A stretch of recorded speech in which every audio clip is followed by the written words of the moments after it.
un poco de susto. Bueno, muchas gracias por la invitación y vamos a tratar de dar una visión práctica de cuál es el papel de la genética en el estudio de las miocardiopatías y de la muerte súbita en 15 minutos. Y cuando hablamos de estas enfermedades, estamos hablando de enfermedades que tienen una presentación y severidad variable. Esto es común a todas las miocardiopatías. Son difíciles de diagnosticar en sus fases precoces. Es muy importante el estudio familiar porque son de presentación familiar. Todas ellas se relacionan con la muerte súbita, están entre sus principales causas y por eso despiertan también nuestro interés. Y todas ellas tienen, al ser enfermedades de causa genética, en su mayoría una posibilidad de un diagnóstico genético. El diagnóstico genético hemos visto, todavía hay dudas de si realmente es útil y desde luego la situación actual, yo digo en España, es mi país, pero en Argentina creo que es muy parecida, es que la mayor parte de los pacientes no se hace el estudio genético. Que en muchos centros no se admite el estudio genético, ya ni se plantea, y en general es un problema de dinero. Los estudios genéticos son muy caros. Dejando aparte el problema del dinero, que como siempre dicen en España, esto ya se arreglará. La pregunta es, ¿realmente es necesario el estudio genético? Y la voy a intentar no responderla yo, sino que después de poner ejemplos reales de nuestra práctica clínica, ustedes pueden hacer su propia respuesta. Mujer de 49 años, miocardiopatía hipertrófica septal asimétrica, con un grosor, no es hipertrofia severa, tiene un grosor de menor de 30 milímetros, tiene una hermana con la enfermedad, no hay antecedentes familiares de muerte súbita en la familia y tiene 2 hijos que han dicho su médico que no tienen la enfermedad. La pregunta aquí es, ¿haríamos un estudio genético? Yo digo que sí, porque nosotros lo hacemos habitualmente. Lo habitual es que no se haga. En este caso no se hizo ningún estudio genético. Y lo que ocurrió, esta paciente no era nuestra paciente. Esta paciente llegó a la consulta después de que se murió su hijo de 19 años súbitamente. Y en la autopsia dijeron que las lesiones observadas, porque había algo de hipertrofia, pero no había desarrollo, no cumplían los criterios diagnósticos de hipertrófica. Realmente la autopsia, primero nos dijeron que no tenía miocardiopatía, al leer la autopsia digo, a lo mejor la tenía, y al ver la foto, nosotros sí que consideramos que esto es una miocardiopatía hipertrófica. No es la forma septal asimétrica típica, no tiene mucho desarrollo, pero es una miocardiopatía.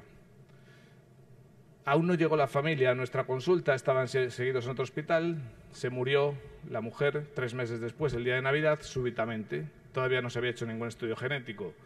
Y entonces llegaron con la hija de 13 años, que aparentemente estaba sana, para hacerle un estudio genético a la hija. El estudio genético lo había que haber hecho en los que estaban afectados. Por suerte en esta familia tenemos una hermana que está afectada y encontramos una mutación. La mutación K600 Friendship en la proteína C de una la miosina, que el fallecido la tenía, que nosotros la habíamos identificado previamente en 17 portadores de 8 familias de la misma zona de la que viene esta familia, en Pontevedra. Ya había habido 2 muertes súbitas y nosotros, antes de saber la mutación, por la evaluación de factores de riesgo, habíamos puesto 5 desfibriladores. Y nosotros ponemos desfibriladores en menos del 10% de los pacientes de nuestra consulta. Y la niña de 13 años no tiene la mutación. Yo no digo que con el estudio genético y haber descubierto cuál era la mutación en la mujer, seguramente habríamos descubierto que su hijo era portador, habríamos hecho el diagnóstico. No es seguro que lo hubiésemos salvado, pero podría ser. El coste de año vida ganado en España se acepta que un umbral aceptable de intervención son 40.000 euros al año.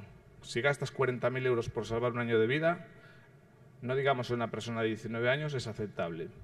Entonces, si evitamos la muerte súbita de una persona como esta por haber hecho un diagnóstico en su momento, salvaríamos a lo mejor unos 40 años de vida y descontando el coste de desfibriladores, etcétera, esto es 1.400.000 euros, que es 15 o 20 años de estudios genéticos en nuestro centro. Otro caso, varón de 68 años.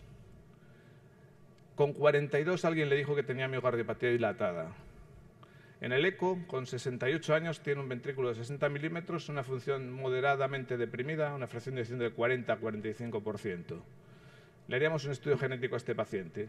Yo ya les digo que no se le hace ni en mi hospital ni en casi ningún sitio del mundo. ¿Para qué? Si ya este señor ya tiene 68 años y ha sobrevivido todos estos años. Nosotros no lo hicimos. De hecho, él no estaba en nuestra consulta, él no fue el caso índice. Nosotros llegamos a este hombre porque su hijo, con 37 años, hizo un síncope mientras corría y podía haberse muerto súbitamente. Su hijo había sido saltador de pértiga profesional, campeón de España, había estado en Juegos Olímpicos o en campeonatos del mundo y tuvo un síncope mientras corría. Aquí tenemos la arritmia ventricular, taquicardia ventricular monomorfa sostenida, un electrocontes negativas en precordiales, con una onda épsilon probablemente, y esto se confirma también en la resonancia, que este hombre tenía una displasia ritmogénica que no había sido diagnosticada durante toda su carrera de deportista y que resulta que produjo el síncope corriendo con 37 años.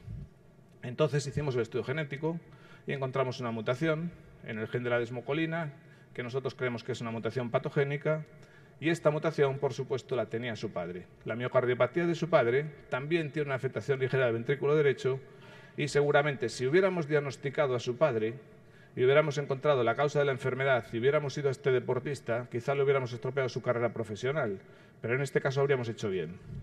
Fíjense que aquí hay otros dos portadores de la mutación, que son personas aparentemente sanas. Y aquí es importante porque el afectado es un deportista de élite y probablemente el deporte pueda haber facilitado la expresión de la enfermedad. De hecho, este año ha salido un artículo en el mes de julio, en el JACC, que dice que el ejercicio aumenta la penetrancia relacionada con la edad y el riesgo arrítmico en la miocardiopatía ritmogénica con portadores de mutaciones.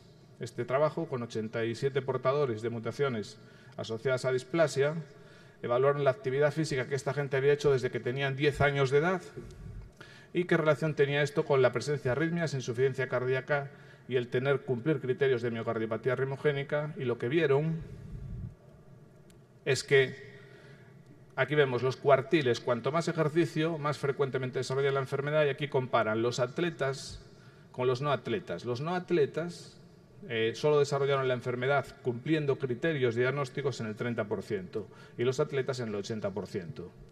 Los que hacían menos ejercicio tuvieron menos arritmias.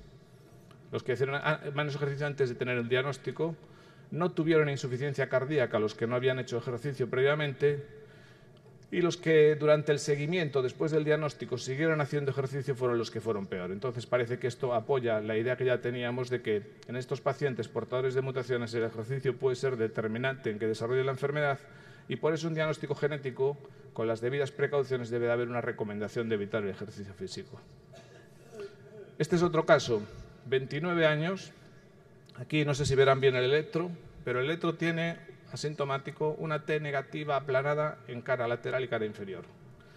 En el ecocardiograma que se hizo después de ver este electro, tenía una dudosa hipertrofia de máximo de 13 milímetros en la pared posterior, y con esto se dijo que quizá tenía una miocardiopatía hipertrófica. La pregunta en este paciente es, con 29 años, uno, ¿está enfermo? Y dos, ¿qué enfermedad tiene? Aquí se dijo posible miocardiopatía hipertrófica. ¿Se hace un estudio genético en este paciente? Desde luego, en este caso no se hizo el estudio genético, y el estudio genético se hizo tarde, se hizo después de que se murió su primo. Su primo se llama Martín, él se llama, no veo el nombre ahora. Su primo murió súbitamente con 18 años y en la autopsia se sospechó que tenía la muerte, la causa era una anomalía, una coronaria derecha hipoplásica. Nosotros sospechamos que esta coronaria no explicaba la enfermedad y así consideraron otros patólogos expertos, porque tenía una dominancia izquierda y no era una coronaria tan hipoplásica. Entonces evaluamos de nuevo al chico de 29 años. Inicialmente se hizo un estudio genético por la sospecha de miocardiopatía hipertrófica y no encontramos mutaciones. Pero en este caso tuvimos la oportunidad finalmente de recibir del juzgado una muestra del fallecido, y en este caso hicimos un estudio más amplio incluyendo todos los genes relacionados con cardiopatías familiares, y apareció una mutación en placofilina, que es un gen del desmosoma relacionado con la miocardiopatía ritmogénica, y en concreto esta mutación de este chico es la que causa la mitad de las miocardiopatías arritmogénicas que están en nuestra consulta arritmias de esta zona que llaman Costa da Morte por los naufragios en Galicia. Y este chico es de uno de los pueblos donde habíamos identificado la mutación.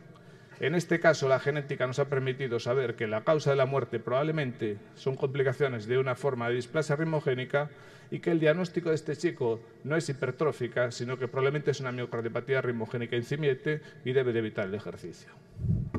La genética tiene utilidad pronóstica. Para mí esto es indudable, pero lo difícil es demostrarlo. Les voy a poner un ejemplo de nuestra investigación actual. Tenemos una zona de la beta-miosina, un gen de los más importantes en la miocardiopatía hipertrófica, que es la región conversora. Este es un trabajo que publicará Diego García, esperemos, en breve. Y en este caso, en esta región, nosotros hemos encontrado unas 7 familias con mutaciones. En la literatura hay 24 mutaciones diferentes, 143 familias, 470 pacientes, la mayoría con miocardiopatía hipertrófica, pero también con otros diagnósticos, dilatada, restrictiva, no compactación, muerte súbita. Y tenemos 158 muertes cardiovasculares. O sea, en esta pequeña zona de este gen particular tenemos un montón de mutaciones descritas. Nosotros comparamos qué pasa en la supervivencia de mis pacientes con mutaciones en esta región comparado con los pacientes que están descritos en la literatura. Si la mutación tiene valor pronóstico, debería de ser similar. Y estas son las curvas de supervivencia que son prácticamente idénticas. Esto lo que dice es que una mutación en la región conversora como norma, a los 40 años hay un 40% que han fallecido y a los 60 años ha fallecido el 75%, casi 80% de los portadores. No son mutaciones muy buenas. Y coincide lo que está descrito con lo que yo veo en mis pacientes. Pero no todas las mutaciones de esta región se comportan igual. Cuando vemos curvas de distintas mutaciones en la región, hay mutaciones que a los 40 años solo sobrevive un 20% y hay otras mutaciones que a los 40 años sobreviven más del 90%. Fíjense que estas mutaciones, de todas formas, no hay eventos casi hasta los 40 años, pero a partir de ahí, la pendiente de esta curva de supervivencia es tan empinada como otras mutaciones 20 años antes. En conjunto, el promedio es lo que hemos visto en la diapositiva anterior, pero no todas las mutaciones son iguales. ¿Por qué es esto importante? Para comprender mi paciente individual. Esta mutación que está en la región conversora, les voy a enseñar, este es un caso que he enseñado ya varias veces, miocardiopatía dilatada era el diagnóstico, mi diagnóstico era miocardiopatía no compactada y su padre se había muerto, decían que de enfermedad de Chagas con 40 años y este chico con 42 años se tuvo que trasplantar. Disfunción sistólica severa, vemos una trabeculación, fibrosis muy importante. Su hermana tenía un diagnóstico de miocardiopatía hipertrófica con la misma mutación. Y su hermana tenía hipertrofia, pero evolucionó a una disfunción sistólica biventricular y se tuvo que trasplantar. Tiene unas invaginaciones aquí que recordarían a la no compactación, pero no cumple esos criterios. La hija de 9 años del caso índice, cuando yo la vi la primera vez, vi estas trabeculaciones aquí y dije, esta chica tiene lo mismo que su padre. Pero es muy difícil de demostrar, el pediatra no estaba de acuerdo conmigo. La chica tiene la mutación. Yo tengo 2 familias con esta mutación. El otro caso es un paciente que se ha trasplantado alrededor de los 40 años. Si yo uno la información de mis familias, tengo esta curva de supervivencia. No hay problemas hasta los 40 años y a partir de aquí se trasplantan todos. ¿Qué dice la literatura de esta mutación? Hay 8 o 10 familias descritas y hay unos cuantos casos de muertes por insuficiencia cardíaca, y aquí tienen las curvas de supervivencia. Hay bastantes muertes súbitas antes de los 40 años. Pacientes de 3, 4, 8, 10, 12, 15 años, que es la edad de esta niña. O sea que no solo. Y después lo que es cierto es que a los 45 años prácticamente el 100% han muerto o se han trasplantado. Tengo información pronóstica. Esta mutación realmente se comporta muy mal. La niña que hemos visto, 3 años después, tenía este ecocardiograma. Tiene una hipertrofia septal asimétrica obstructiva con un gradiente 64. Yo sé que probablemente evoluciona a disfunción sistólica dentro de 15, 20 años, pero ahora, gracias a la información que hay en la literatura de esta mutación, sé que esta niña tiene un riesgo de muerte súbita bastante elevado, aunque no se haya muerto nadie súbitamente en su familia a su edad. La genética, para mí, tiene varias indicaciones. En el diagnóstico, un diagnóstico precoz, poder descartar a los que no son portadores y no seguirlos. En el consejo genético, por supuesto. En el pronóstico, para mí es indudable. En las decisiones terapéuticas hay ya casos, no hablemos por ejemplo del QT largo o hablemos de las mutaciones en la lamina donde hay que poner desfilador cuando la función sistólica no es muy malo. Y en la investigación, y yo insisto, solo por este último punto se debería de hacer, porque comprender la enfermedad es la primera medida que tenemos que tomar para avanzar en su manejo. Y esto hoy en día está apoyado por las guías de práctica clínica. ¿Cómo lo hacemos? ¿Cuál es el problema? El dinero. Vienen todas estas nuevas tecnologías que se llaman Next Generation Sequencing, donde podemos secuenciar en paralelo decenas de miles o millones de fragmentos de ADN. No puedo entrar mucho en esto, pero lo que ocurre aquí es que, por ejemplo, en una miocardiopatía dilatada, hace poco yo estudiaba 1, 2 o 5 genes y mi rentabilidad tenía que acertar, tenía que saber dónde echar la caña perfectamente y ser muy habilidoso para encontrar la mutación. Y llegaba a un positivos en un 10% con un poco de suerte. Ahora con la NGS echamos la red, como los gallegos hacemos, y podemos llegar a alcanzar más del 50% en estudios que estamos haciendo de pacientes de positivos, con lo cual la rentabilidad es mucho mayor. Y los costes, aquí vemos, esta es la línea que marca la ley de Moore de cómo baja el coste por bit que se analiza en los computadores. La NGS ha roto la ley de Moore y desde que apareció esta tecnología los costes de secuenciación están disminuyendo muy rápidamente y esto nos va a permitir ofrecer estudios más asequibles y mejorar su rentabilidad. Problema que aumenta el coste de la interpretación, porque un estudio de los que hacemos ahora de 240 genes encontramos más de 3.000, más de 5.000 variantes genéticas que hay que clasificar e interpretar, pero esto ya es otra charla que me estoy alargando mucho. Gracias por su atención.